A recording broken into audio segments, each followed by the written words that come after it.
দুইটা দুইটা ভয়ঙ্কর পাপের কথা বলে দেই। এই দুইটা পাপে যারা আসক্ত হয়ে আছে তারা তওবা করে ফিরে আসলে পরেও সারা জীবন তাদেরকে এটা সাফার করতে হবে।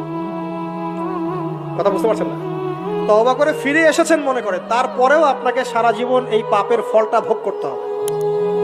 এক, মাদকদ্রব্য দীর্ঘদিন সেবন করেছেন, তওবা করেছেন, ফিরে এসেছেন, আল্লাহ হয়তো মাফ করে দিয়েছেন, আল্লাহ পাক মাফ করে দিয়েছেন, বাট আপনি আপনার দেহের যে ক্ষতিটা করে ফেলেছেন এটা পোষাতে পারবেন না।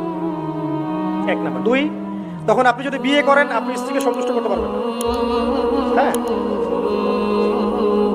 দুই নাম্বার হচ্ছে এই যে গোপনে যুবকরা যে পাপটা করে, মাস্টারবেশন, যেটাকে আমরা বলি হস্তমৈথুন, এই পাপ যেসব যুবকরা করছে বা করে, এবং অ্যাভেলেবেল এই পাপটা সবাই করে, কারণ এখন পর্নের যুগ, পর্ন দেখলে তো আর কোনো উপায় নাই, তখন তো এই পথেই যেতে হচ্ছে, নিজের উপরে নিজেকে জুলুম করতে হচ্ছে।